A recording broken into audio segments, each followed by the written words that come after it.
Ya, The Headlines kali ini mengangkat topik pertarungan Jokowi-Prabowo. Untuk membahasnya, kami telah mengundang Ahmad Basarah, Wakil Sekjen PDI Perjuangan, serta Wakil Ketua Umum Partai Amanat Nasional Derajat Wibowo.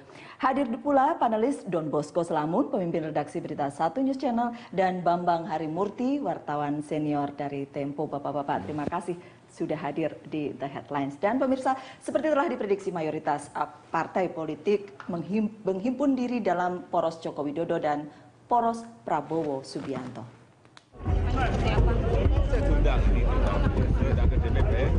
Koalisi partai politik pendukung Joko Widodo sebagai calon presiden akhirnya dideklarasikan.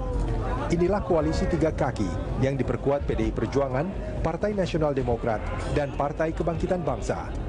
Total suara poros Jokowi ini mencapai 34,71%. Namun siapa cawapres Jokowi belum diumumkan.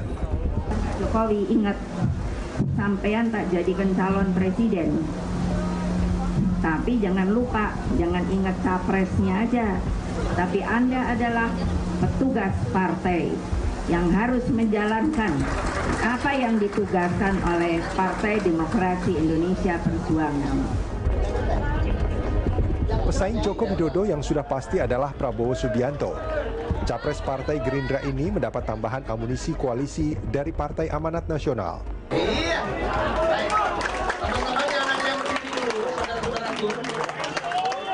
Ditambah Partai Persatuan Pembangunan yang lebih dulu berkoalisi, poros Prabowo mengumpulkan 25,91% suara.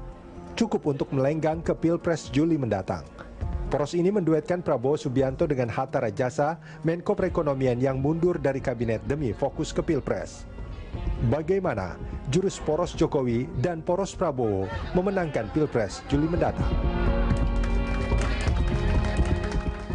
Ya, sebelum kita bahas bagaimana jurus poros Jokowi dan poros Prabowo untuk memenangkan Pilpres, saya mau katakan Bang Don, akhirnya sesudah bertemu sana sini orang sekarang mengatakan sudah pasti cuma dua. Gitu. Pasti cuma dua, tapi belum tentu cuma dua.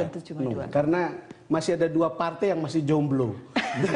Ada Demokrat Partai Demokrat dan ada Golkar yang sedang ke kiri ke kanan untuk cari jodoh. Dan tiba-tiba kalau nanti jodohnya adalah sesama jomblo ini ketemu lalu kemudian bikin poros baru, masih bisa. Kita masih tinggal tunggu 3 sampai 5 hari dari sekarang. Belum ada capresnya, belum ada cawapresnya, Mas Bambang. Iya, saya kira kalau saya sih yang senang bahwa paling tidak ada dua. Jadi tidak ada ide untuk menunda pemilu ya, itu.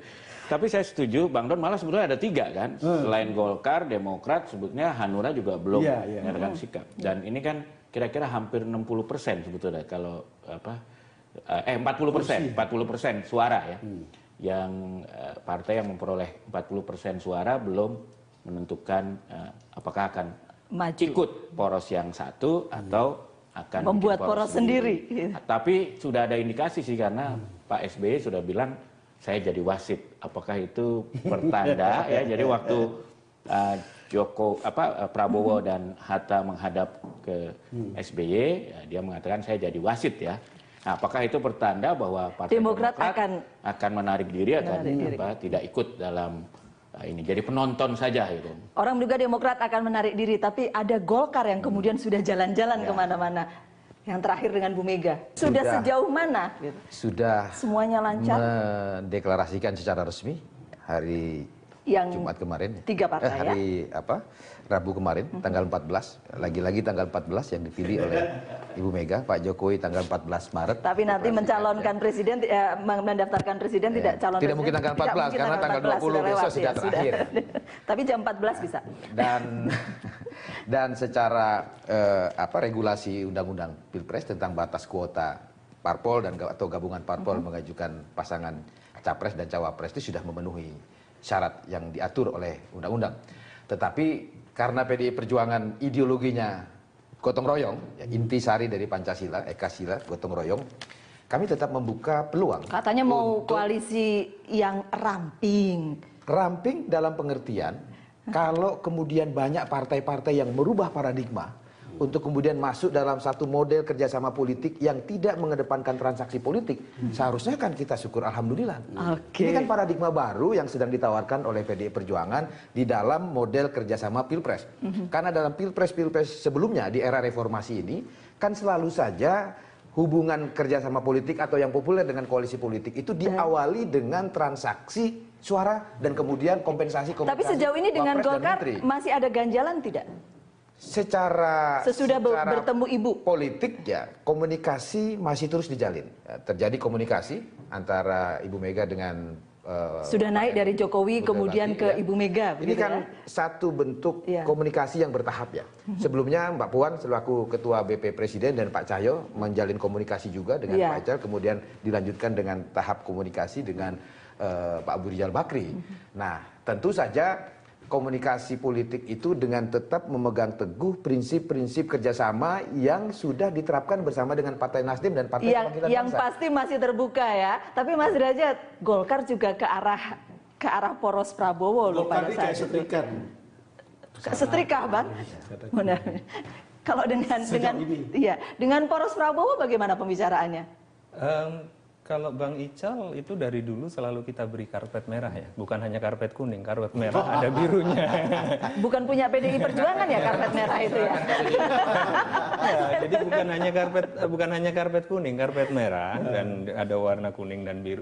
Karena memang kami punya kedekatan emosional dengan Bang Ical, baik Bang Hatta dengan Bang Ical, kemudian pimpinan-pimpinan PAN ya.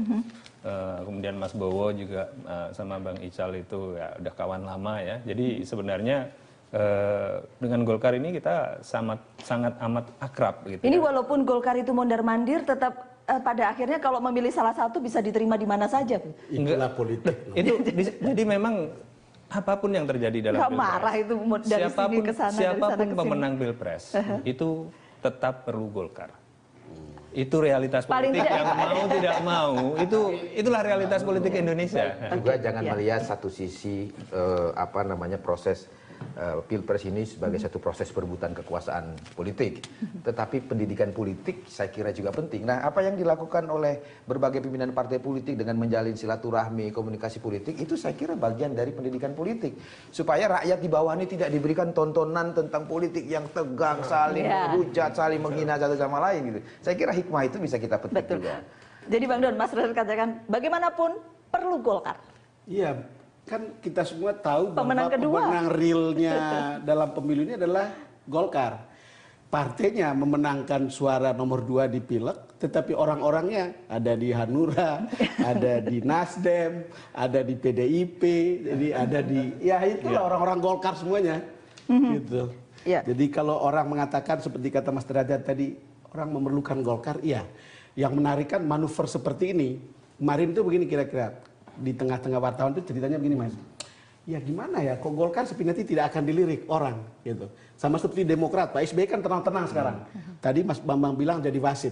Tapi saya percaya pada detik terakhir mungkin akan mengambil keputusan untuk kemudian menjadi kingmaker gitu. Nah, Golkar dengan mondar-mandir seperti sekarang memperlihatkan bahwa sebetulnya di sana dibutuhkan, di situ juga dibutuhkan. Mungkin itu yang mau disampaikan. Iya, saya kira karena dalam pemilihan presiden ini kan nggak penting partai itu, ya. Jadi orang lihat figur, dan memang kedua figur ini nggak ada lawan gitu loh. Prabowo dan Jokowi ini kan yang lain tuh jauh di bawah gitu loh. Jadi kalaupun mau calonkan, ibarat menggarami laut gitu loh. Jadi buang-buang tenaga, siap buang-buang tenaga gitu loh. Jadi ketimbang begitu kan mungkin lebih baik ya ikut salah satu aja. Ya, tapi kan harus ada harganya, Mas. Jadi wakil gitu. Itulah makanya saya kira kalau strategi Golkar kan kesana kemari supaya menaikkan posisi tawar kan. Tapi kedua-duanya juga kelompok ini sudah tidak memerlukan Golkar kalau untuk pemilihan presiden. Kalau hanya untuk pemilihan, untuk maju ke pilpres gitu. Tetapi tetap sesudahnya perlu ya. Di parlemen ketika orang mau bekerja, pemerintah baru mau bekerja juga mesti butuh koalisi, bukan? Apalagi kalau cuma 2. Iya, memang ada 2 model kerjasama politik ya. Pertama, kerjasama politik di pilpres. Bagaimana memenangkan pilpres. secara politik kebutuhan akan kerjasama politik dengan partai-partai politik yang lain itu bisa saja dikatakan sebagai kebutuhan administrasi politik. Buat PDI Perjuangan? Meminjam istilah Iya. Mas Bambang Bambang. Murti itu tadi mengatakan tidak begitu penting partai politik, tetapi dalam konteks administrasi politik itu penting, Mas. Karena Untuk dapat kalau tidak boarding pass memenuhi lah. kuota tentu tidak bisa menjalankan. Saya boleh tanya nggak ini, Bung Bas, apakah dari sisi PDI Perjuangan Golkar itu lebih penting di parlemen nanti untuk jalannya pemerintahan atau lebih penting sekarang? Bagi kami semua partai politik penting. Apapun Golkar adalah partai politik tinggal besar, Golkar, Demokrat, pemenang kedua, dan Hanura yang menang dalam pileg kemarin. Sehingga oleh karena itu kami tetap menghormati posisi Partai Golkar. Tetapi apakah Golkar dapat bekerja sama dengan PDI Perjuangan di Pilpres dan atau pada saat pemerintahan nanti, itu tergantung komunikasi politik yang dilakukan 5 hari terakhir ini. Tetapi yang pasti Ibu Mega sudah memberi garis bawah cukup tebal dalam pidato deklarasi kemarin, bahwa siapapun yang akan bekerja sama dengan PDI Perjuangan, prinsip-prinsip kerjasama yang diterapkan oleh PDI Perjuangan. Salah satunya yang penting pokoknya tidak mencalonkan cawapres ini harus ini gitu ya. Tidak ada bargaining. Tidak ada bargaining soal tawar-menawar cawapres. gitu yang sifatnya transaksional. Yang sudah ada cawapresnya adalah Prabowo. Iya, kalau Masih perlu Golkar. kita tetap perlu Golkar karena biar bagaimanapun juga teman-teman di Golkar ini sangat matang. Tapi sebelumnya Mas, PKS dan P3 sudah oke ya dengan Pak Hatta ya? Insya Allah sejauh yang saya tahu sampai pertemuan kemarin malam itu masih oke, tapi ya tentu kita menghormati proses internal yang harus dilalui masing-masing partai ya.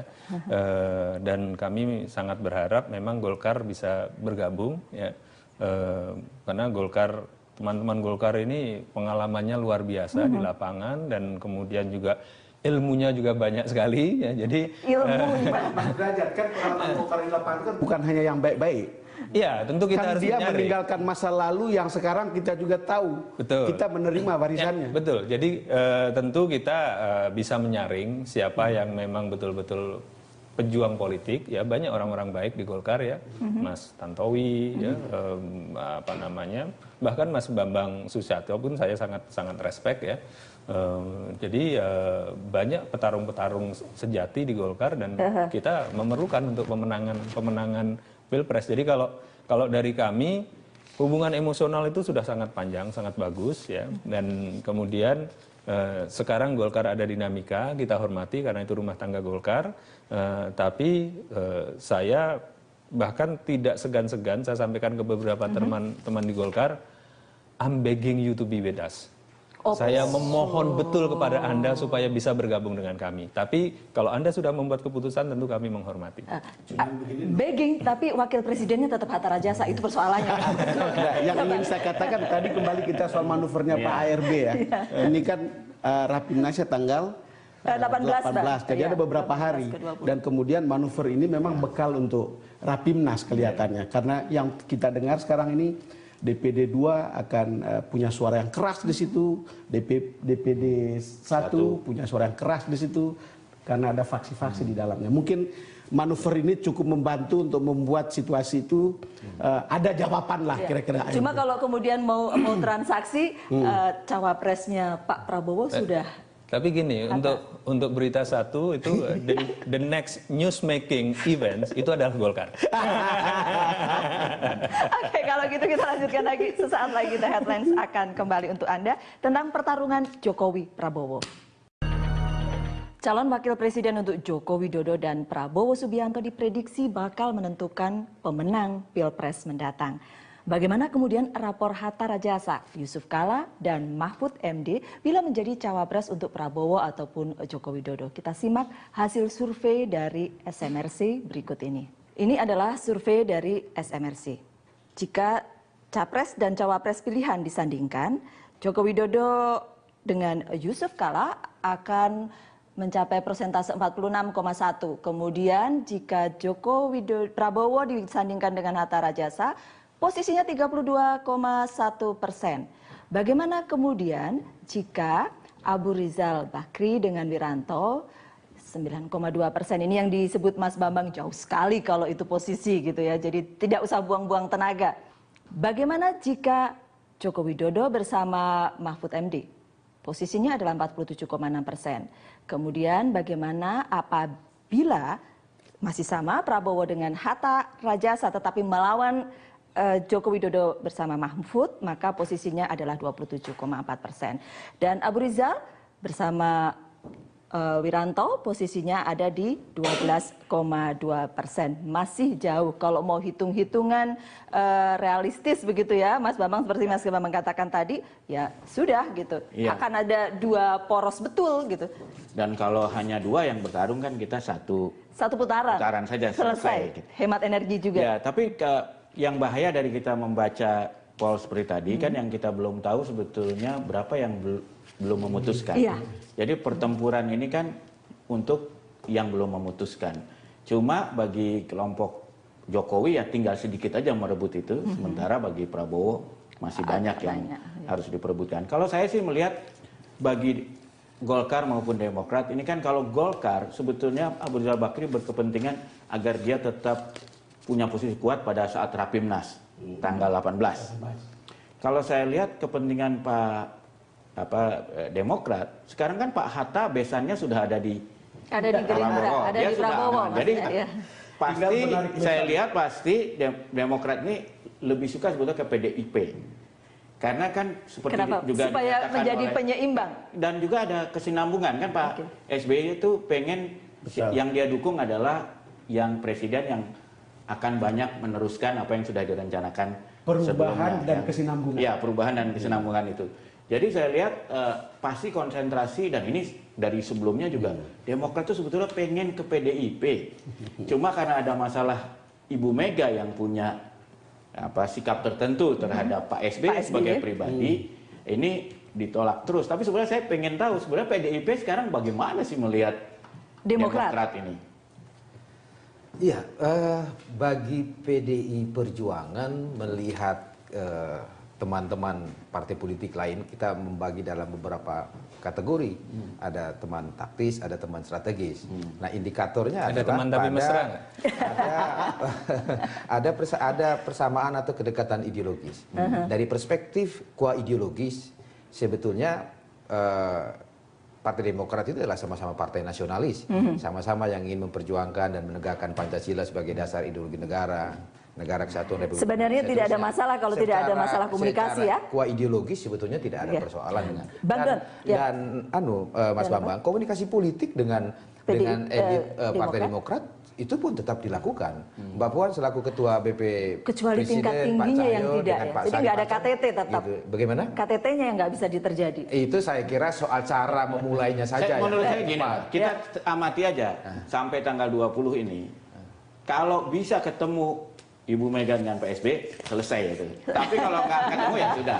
Enggak Mas, saya kira pertemuan itu sangat kecil kemungkinan. Sangat kecil. Jadi itu sudah lama. Tinggal berapa hari sih? 5 hari, 6 hari. Mengharapkan ada pertemuan itu, tapi juga kan ada harga atau gengsi yang harus terbayar untuk itu.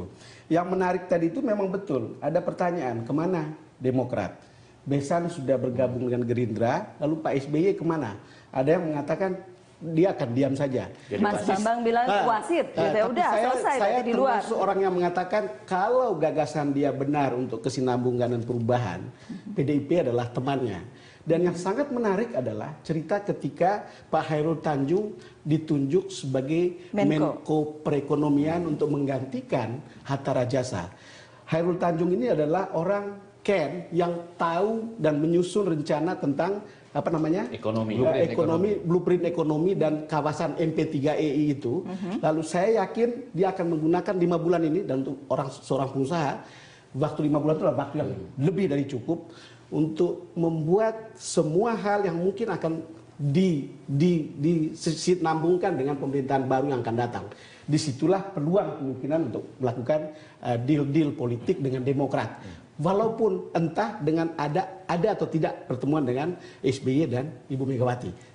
Tanpa pertemuan, saya yakin akan ada di sana. Jadi tanpa KTT perkiraan saya. Dan juga ada satu ya, masalah kan Demokrat punya konvensi. Pak SBY kan harus punya alasan kalau dia bilang yang pemenang konvensi, maaf ya kita nggak jadi maju karena nggak memenuhi syarat. Bagaimana landing dengan smooth gitu ya. Tapi ini PDIP Demokrat akan lari ke PDIP buat. Kalau tadi Golkar begging Tapi gini, kalau Demokrat bagaimana? itu Pak SBY itu orang yang sangat hati-hati perhitungannya, panjang perhitungannya, Betul. dan dan beliau mempunyai logika tersendiri yang mungkin berbeda dengan logika sebagian politisi, gitu ya. Jadi kalau dengan Demokrat ya kita sudah tidak ada pertanyaan lagi lah, kita hubungan perbesanan dan sebagainya, bahkan sampai sekarang pun walaupun Bang Hatta sudah tidak Menko lagi, itu tetap hampir tiap hari komunikasi ya dengan Pak SBY, dan saya rasa beliau yang pertama itu pasti akan menjaga betul perasaan para peserta konvensi. Ya, jadi beliau akan selesaikan dulu konvensi. Mungkin beliau ingin membuat peserta konvensi menyadari bahwa Demokrat tidak mungkin bisa maju, ya, sehingga artinya apa? Artinya tidak akan mungkin ke kiri ke kanan untuk menjaga perasaan. Jadi mungkin dugaan saya itu sedang dicari graceful exit, ya, saya nggak tahu, tapi yang saya tahu tentang Pak SBY juga yang sering saya dengar tentang beliau itu adalah beliau orang memang sangat menghitung, bahkan yang kecil-kecil pun beliau hitung, ya. Jadi saya rasa beliau pertama akan selesaikan konvensi dulu. Setelah konvensi mungkin beliau akan melihat peta, dan jangan lupa Pak SBY itu mempunyai tim survei tersendiri. Ya. Mas Derajat, kalau begitu untuk Demokrat ini poros Prabowo begging juga nggak untuk kemudian bergabung? Oh, kita kalau dengan Demokrat bukan nggak hanya perlu begging dia. Bukan hanya begging gitu ya. Kalau dengan Demokrat itu ya memang karena kedekatan itu. Cuman mungkin saya tidak bisa share apa saja yang kami komunikasikan dengan beliau ya. Tapi saya bisa share bahwa Pak Amin itu sudah cukup intensif akhir-akhir ini komunikasi dengan Pak SBY, ya, kemudian apalagi Bang Hatta, ya. Jadi kita tunggu saja apa yang akan diputus beliau. Saya kira kita juga harus membiasakan dan membangun tradisi menghormati otoritas rumah tangga masing-masing partai politik. Ini kan yuridiksinya Demokrat. Ya. Golkar punya yuridiksi untuk diputuskan dalam Rapimnas nanti, kemudian Partai Demokrat juga punya yuridiksi internal di mana urusan internalnya diselesaikan dulu ya. Capres-capres kemarin juga harus diselesaikan ya. Saya kira PDI Perjuangan dalam posisi yang tidak ingin ikut campur terhadap yuridiksi rumah tangga organisasi partai politik masing-masing ini. Saya masih kembali lagi ke CT. Bagi saya itu agak fenomenal karena CT ini orang yang tahun 2004 ditawari untuk jadi menteri tidak mau. Tahun 2009 diajak jadi menteri juga tidak mau. Bandung sedang bertanya-tanya ada apa? Ya tentu ada apa gitu. Dan ketika konvensi juga nggak mau. Konvensi juga tidak mau. Tapi menurut saya kalau mau jadi cawapres itu mungkin. Lalu kemudian sayangnya dia tidak punya vehicle untuk bisa masuk ke sana. Tetapi bagi saya ini pertanyaan tentang geliat Pak SBY sendiri sebetulnya yang akan tercermin pada langkah yang dibuat oleh Pak Hairul Tanjung. Ya, bagaimanapun dua poros sudah ada, Prabowo dan Jokowi, dan itu akan bertarung. Bagaimana pertarungannya kita akan coba bahas sesaat lagi. Persaingan Joko Widodo dengan Prabowo Subianto sudah terjadi sejak kampanye pemilu legislatif. Gerindra dan Prabowo saat itu melancarkan strategi ofensif, bahkan terkesan sangat menyerang. Apakah cara serupa akan dipertahankan? Ya, Bang Don, masih ingat puisi, serangan udara yang luar biasa. Ada puisi Rieke Diah Pitaloka menjawab puisi Fadlizon. Saya harap itu akan ditayangkan di tempat kita ini dan itu sangat menarik. Tapi itu kan teknik kampanye ya. Tapi yang menarik sebetulnya kalau kita lihat ini pertarungan ini salah satu di antaranya adalah pertarungan konsep dan pertarungan bahasa tubuh. Kalau Pak Prabowo itu adalah mewakili konsep dengan konsep yang bagus dan gagasan yang bagus, Jokowi itu adalah orang yang membawa bahasa tubuhnya dengan mudah untuk kemudian bisa dilihat oleh publik. Ujungnya adalah ini pertarungan antara, saya sebut saja, siapa emotional touch dan rational touch. Ini akan terjadi pertarungan di antara mereka. Dan yang juga perlu diingatkan di sini sebetulnya begini. Kalau tadi ada kampanye seperti yang kita sebut ya. Dulu itu kan kira-kira 1,5 tahun yang lalu Prabowo itu kan jalan sendiri sebetulnya. Ya Mas Bambang ya. Betul. Belum ada nama Jokowi. Berdasarkan survei. Tiba-tiba ada Jokowi dan kemudian naik ke atas. Kalau kita lihat sejarahnya sekarang beberapa bulan terakhir Jokowi itu mentok di atas lalu kemudian naik down, sementara Prabowo sudah naik, mungkin karena kampanye pilek kemarin. Bang Don melihat itu akan menjadi persaingan yang sangat keras. Hasil akhir mungkin juga akan tidak begitu terlalu beda jauh, tetapi akan melihat pertarungan yang menurut saya akan menarik nih. Kita lihat pelaku sekarang. Iya, lihat pelaku. Mas Derajat, sudah ada Pak Prabowo dengan Pak Hatta, satu pasangan, dan kemudian PDI Perjuangan belum menunjuk cawapres, begitu kan? Strateginya. Anda melihat ini persaingannya akan sangat keras? Kalau Bang Don katakan tidak akan beda jauh nanti angkanya. Sejak Pileg memang pertandingan demokrasi sekarang ini jauh lebih keras dari 2009 ya. Dan keras artinya bagaimana tuh? Keras di lapangan ya, dan mungkin di keras di darat, keras di udara, tataran legal di udara ya. Jadi ya ini memang pertandingan yang cukup lumayan berat ya. Dan kalau saya selalu di internal PAN maupun di dalam koalisi itu saya selalu menyampaikan bahwa mari kita bawa demokrasi kita ini itu lebih banyak ke demokrasi substansial, di mana setiap calon pemimpin, anggota legislatif ataupun nanti presiden, wapres itu adalah akan dilihat berdasarkan apa yang ada dalam pikirannya. Indonesia ini mau dibawa kemana? Dan masing-masing akan ditanya, dipersiapkan kalau menghadapi masalah seperti ini apa reaksi bapak atau ibu. Siapa tahu ini kan kita selalu bicara bapak-bapak, siapa tahu ada calon wapres yang ibu kita nggak pernah tahu kan. Terus kemudian dan kami memang mempersiapkan betul untuk ke arah sana karena memang PAN dalam pertandingan kali ini mengusung visi dan misi menerapkan pasal 33 Undang-Undang Dasar 45 sesegera mungkin, sekonsisten mungkin, dan semaksimal mungkin. Dan itu yang kita bawa di dalam negosiasi koalisi, dalam pembicaraan koalisi, dan itu juga yang akan kita perjuangkan di dalam di masyarakat. Apa yang akan diusung oleh porosnya Pak Jokowi?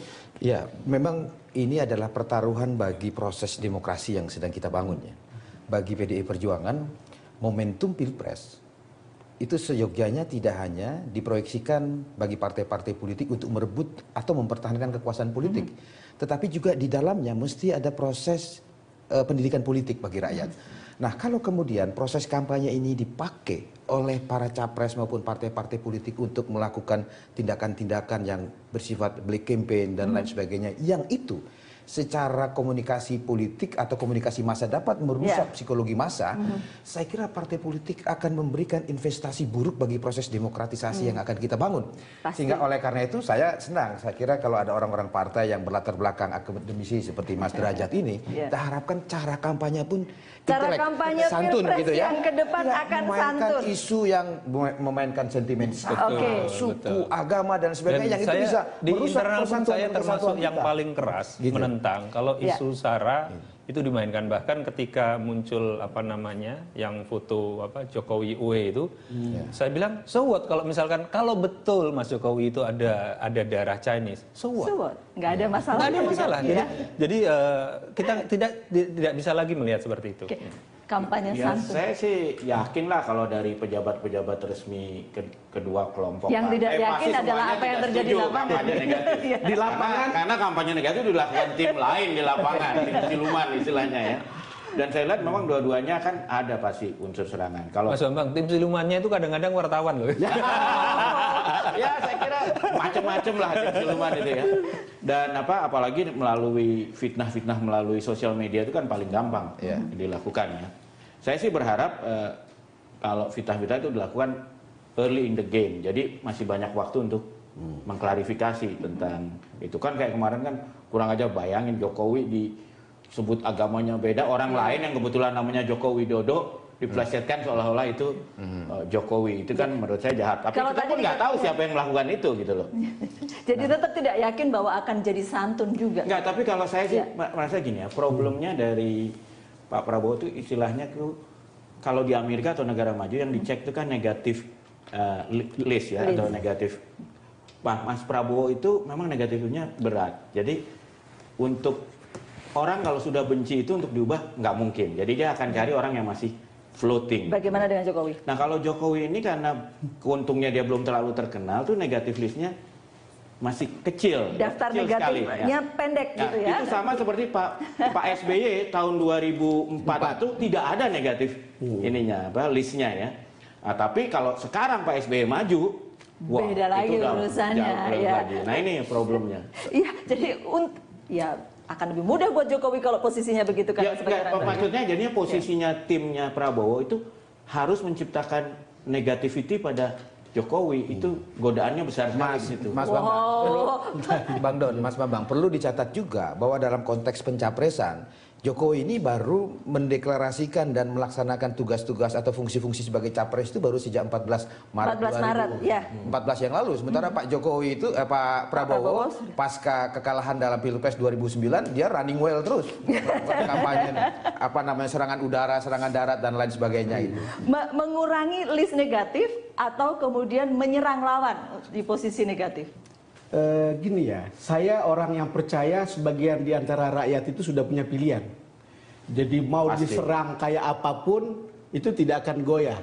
Persoalannya kan ada kalau saya berpikir sebagai seorang rakyat biasa, saya katakan saya akan memilih seseorang yang saya inginkan dan saya butuhkan untuk jadi pemimpin saya. Saya butuhkan tapi belum tentu saya inginkan, itu juga belum tentu saya pilih. Saya inginkan tapi belum tentu saya butuhkan, atau saya butuhkan atau saya butuhkan tapi tidak saya inginkan, belum tentu. Dua-duanya harus memenuhi syarat ini gitu. Ya. Dan itu banyak orang yang sudah punya, entah karena latar belakang emosional, entah beragam, sangat beragam. Dan itulah sebabnya kalau kita lihat hasil survei itu kan fragmentasi pendukung Prabowo sudah ada segmennya, kemudian pendukung Jokowi sendiri sudah ada gitu. Yang diperebutkan praktis tinggal yang belum menentukan floating mass. Ya. Tetapi ini juga sebetulnya juga tidak datang dengan balak kosong gitu, tidak berpikir kosong karena mereka tinggal tunggu. Kalau nanti orang bikin black campaign itu kan cuma black campaign dan itu semua sudah terbuka sekarang ini. Tidak ada yang bisa ditutupin. Mas Derajat, kalau nanti kampanye sebenarnya Prabowo ingin dikesankan seperti apa sih? Wah, kalau itu belum bisa saya buka sekarang. Tapi yang jelas kan beliau kan pemimpin yang efektif ya. Dan, tapi nanti tentu orang yang kerja gitu tentu ya? Akan kita bahas dengan tim untuk bagaimana. Kalau Pak Amin bilang mirip ya bisa disamakan dengan Soekarno-Hatta. Ya memang kemarin waktu Rakernas itu ketika Eko mengatakan atas nama bangsa Indonesia semua teriak Prabowo Hatta. Cuman jadi menarik Mas. Itu lalu kemudian dari situ muncul orang kemudian BBM Messenger itu kemana-mana. Jadi Prabowo Hatta itu apa namanya? Prahara. Jadi Prahara.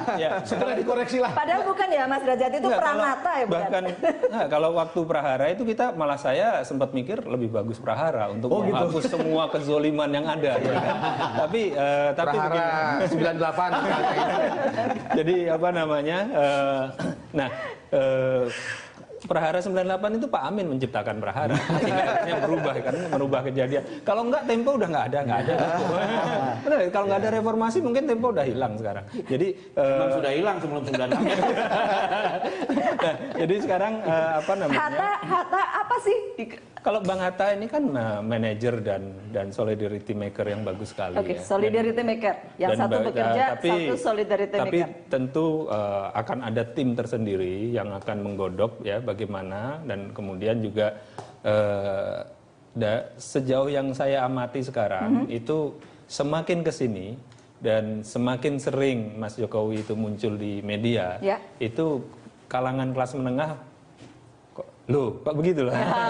Jadi itu menggembirakan buat saya. Bang Bas, kalau Pak Jokowi mau dikesankan seperti apa? Iya, ini kan proses dialektika ya. Ada tesa, antitesa, sintesa.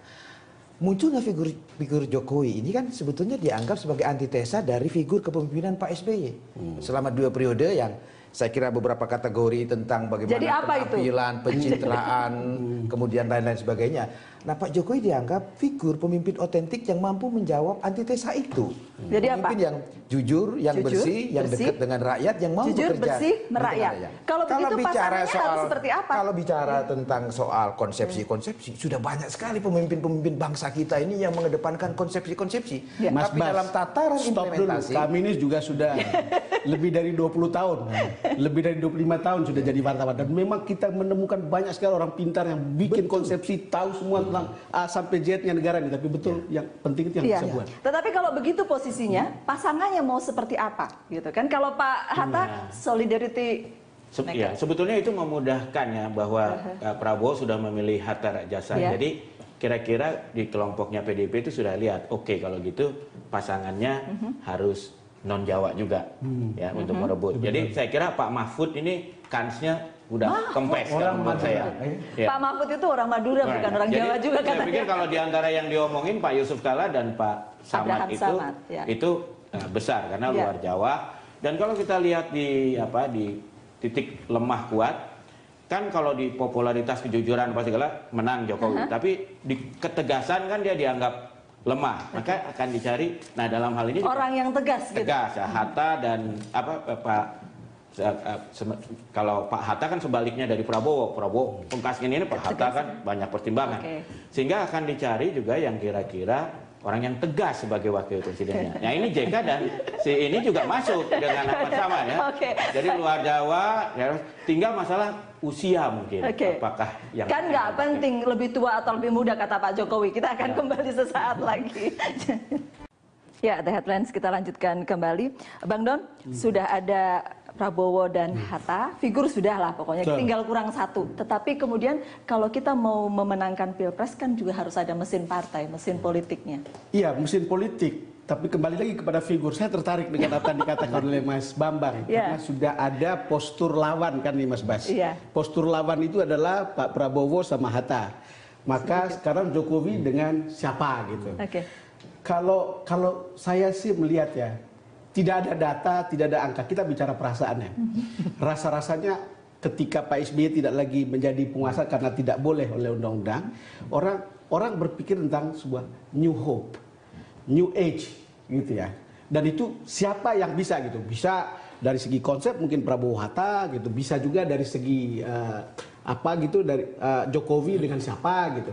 Orang yang paling bisa memenuhi harapan-harapan baru yang setelah 10 tahun kita lihat, oh sampai di sinilah kita gitu. Ada nama baru nggak kira-kira? Ya tidak ada nama baru di luar itu sampai sekarang. Jokowi adalah nama baru. Jokowi nama barunya, calon wakilnya tidak ada yang baru Samad di situ. nama baru. Nama baru, iya oke. Tapi JK bukan nama baru.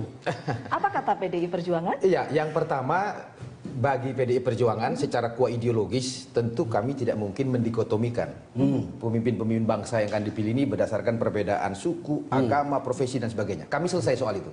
Bagi kami seorang pemimpin dipilih itu karena kompetensinya, bukan karena sukunya, bukan karena agamanya, bukan karena profesinya, bukan karena asal daerahnya. Kalau itu prinsip. Termasuk juga kita tidak mendikotomikan usia tua muda, tetapi bahwa secara teknis politik kita harus mengkalkulasi soal elektabilitas itu ya.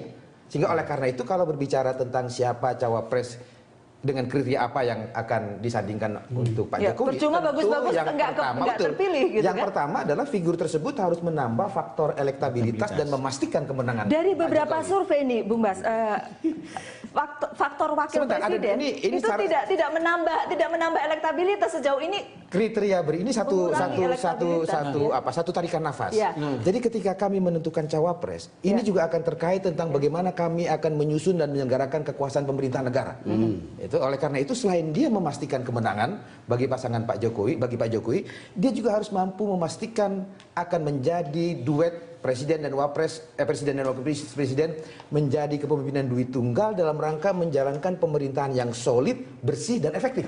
5 tahun ya? Ya selama 5 tahun ke depan tuntas begitu. Sehingga oleh karena itu kita tidak bisa melihat satu aspek saja di dalam memilih cawapres yang akan mendampingi Pak Jokowi. Elektabilitas, tapi kan figur juga tidak bisa jalan sendiri tanpa kerja partai, mesin politik.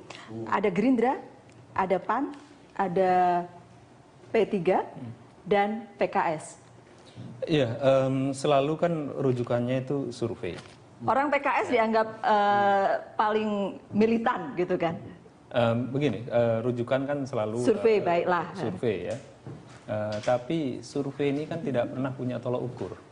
Beda dengan quick count. Kalau quick count itu ada tolak ukurnya dibandingkan dengan real count. Sehingga dia kalau main-main itu akan langsung kelihatan. Kalau survei nggak ada tolak ukurnya. Dan saya dari tahun 80-an adalah peneliti gitu ya. Jadi jadi kami tidak jujur saja saya katakan dan berkali-kali saya sampaikan, saya tidak percaya lagi sama survei-survei yang dipublikasikan. Lalu apa tolok ukurnya? Kita memakai survei internal yang kita minta memang sampaikan apa adanya. Kalau kami punya jerawat, sampaikan kami punya jerawat. Berarti yang dimaksud Mas Derajat ini yang tidak dipercaya lembaga survei. Lembaga survei yang bukan di luar, surveinya asal dilakukan sendiri, kita melakukan survei internal yang Ya. menyampaikan kepada kami apa adanya, dan alhamdulillah dalam pileg ini sudah terbukti. Mas Derajat, walaupun survei-survei di luaran juga tidak jauh-jauh amat dari hasil pileg Enggak, ya? kalau survei di luaran jauh. PAN diprediksi tidak akan lolos threshold. Lolos. Enggak. Oh, oke. Terakhir Angkanya kita bicara surveinya siapa. Oh, surveinya siapa betul? survei terakhir ada yang mengkampanyekan begitu ya. Jadi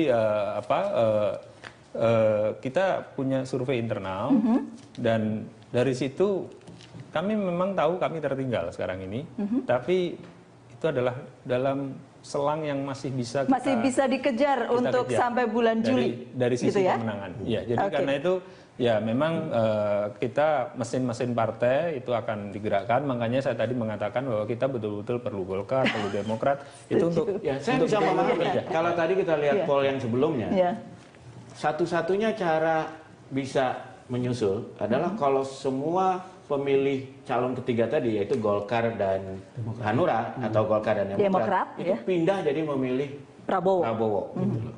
Jadi kalau itu baru dia bisa melakukan. Nah, sekarang masalahnya kalau belum ada survei, kalau dua calon itu pemilih Golkar itu lari kemana? Pemilih swing voters Demokrat akan Ada hasil survei yang menarik, Mas Bambang. Jadi waktu sebelum pileg pencoblosan itu kami melakukan survei internal tentang pileg dan pilpres. Menariknya, dari semua partai politik yang kita survei, mereka mengatakan, pemilih partai-partai lain di PDI Perjuangan, dalam pileg mereka akan memilih pada pilihan partai yang sudah mereka tentukan. Tetapi dalam pilpres, sebagian pemilih partai-partai politik yang lain itu akan memilih Pak Jokowi. Nah, angkanya rata-rata di atas 50%. Ini menarik sekali gitu. Jadi yang kemarin pileg milih partai partainya Pak Derajat, partai Kalau itu Golkar. jelas ceritanya karena memang figur kan yang dipakai. Betul. Dan saya termasuk yang ragu juga dengan hasil survei, tapi faktanya Mas Derajat banyak yang cukup akurat. Kita ini berkali-kali berhubungan dengan lembaga survei. Ketika mereka tanya figur, karena figur kan sudah dikenal. Figur itu kita yang siarkan ke publik. Lalu mereka tahu bahasa tubuhnya seperti apa, lihat omongannya kayak gimana, kalau dia marah seperti apa, kalau dia tertawa seperti apa. Dan itu semua mempengaruhi cara mereka memilih gitu. Jadi saya bisa sampaikan satu contoh ya. Ada caleg itu karena survei kami itu per dapil. Nah, ini bukan caleg, maksud saya ini capres. Ini contoh saja. Survei kami itu per dapil. Dan kalau survei nasional itu kan kebetulan saya kan memang itu bidang saya. Survei nasional itu hanya sekitar 2.100. Jadi jatuhnya per dapil itu hanya kurang dari 30. Kalau satu dapilnya ada 10 kabupaten cuma 3 ya. Jadi kita lakukan per dapil itu hampir 1.000, malah lebih dari 1.000. Nah, ada satu caleg itu yang disurvei kalah dibanding caleg lain. Karena kita sampai survei per caleg. Tapi ternyata hasilnya menang? Bukan. Caleg ini kemudian karena saking keselnya, dia datangi si surveyor ini. Ini caleg kita, caleg kami. Datangin dan minta dibuka samplingnya itu di mana saja. Ternyata baru ketahuan samplingnya itu hanya di wilayah tertentu. Jadi padahal ini adalah internal yang sudah kita wanti-wanti. Sehingga tapi kita tidak bicara survei ya. Kita bicara bagaimana memenangkan. Bukan, karena survei itu menjadi ukuran untuk melakukan propaganda. Kami melihat survei sekarang ini bukan survei yang objektif. Ya, tapi kan sah-sah saja kalau misalnya tempatnya Pak Jokowi ataupun tempatnya Pak Prabowo mengatakan survei A yang tapi menguntungkan. apa kita akan membiarkan masyarakat itu ditipu oleh lembaga-lembaga survei yang hanya cari makan dan cari kaya. Baik. Iya. Kita sudah hampir sampai di bagian akhir. Boleh saya dapatkan closing statementnya dari Bung Bas? Iya, pertama kami mengucapkan selamat seandainya Pak Prabowo dan Pak Hatta sudah resmi mendeklarasikan diri sebagai pasangan capres dan cawapres. Kita tinggal tunggu bagaimana sikap Golkar dan Partai Demokrat dan Hanura. Kami dalam posisi menghargai keputusan politik apapun yang akan diambil oleh ketiga partai politik tersebut. Dan kita tidak akan mengganggu apalagi mengintervensi sehingga membuat partai itu pecah seperti yang sudah terjadi dengan partai calon wapresnya siapa? Kemudian pasangan cawapres Pak Jokowi, kita sudah punya 3 partai politik menyatakan kerjasamanya lahir batin. Mereka sudah bersama-sama sepakat soal strategi kemenangan itu adalah satu keniscayaan, sehingga kapan cawapres itu akan diumumkan, tinggal menunggu waktu yang secara momentum strategis itu dianggap pas. Masih ada waktu 5 hari lagi. Kemudian kami juga berharap partai-partai politik yang lain, para capres, memanfaatkan momentum pemilu ini jangan semata-mata untuk merebut atau mempertahankan kekuasaan politik. Tapi jadikanlah momentum ini juga untuk memberikan pendidikan politik yang baik bagi rakyat. Mas Derajat. Yang pertama memang karena tampaknya PAN ini akan pada posisi yang bertanding dengan PDIP. Jadi saya juga ingin menyampaikan selamat kepada teman-teman PDIP. Insya Allah kita akan bertanding secara fair. Seperti ini kan sejuk dilihat rakyat. Dan juga saya juga secara terbuka ingin menyampaikan hormat saya kepada Bu Mega. Kebetulan saya juga sangat menghormati beliau. Dan mari kita jadikan pertandingan Pilpres nanti itu betul-betul sebagai penguatan demokrasi untuk kita mengajak rakyat kita supaya demokrasi kita ke depan itu lebih substantif. Dan tentu dari PAN kami selalu konsisten menawarkan pasal 33 Undang-Undang Dasar 45. Walaupun tetap pengen menang dua-duanya, tetapi sejuk sekali dua-duanya. Selalu ada yang menang dan kalah, itu pasti. Kalau beliau pasal 33 dan 34, kami ingin melaksanakan seluruh perintah pembukaan Undang-Undang. Baik. Mas BHM.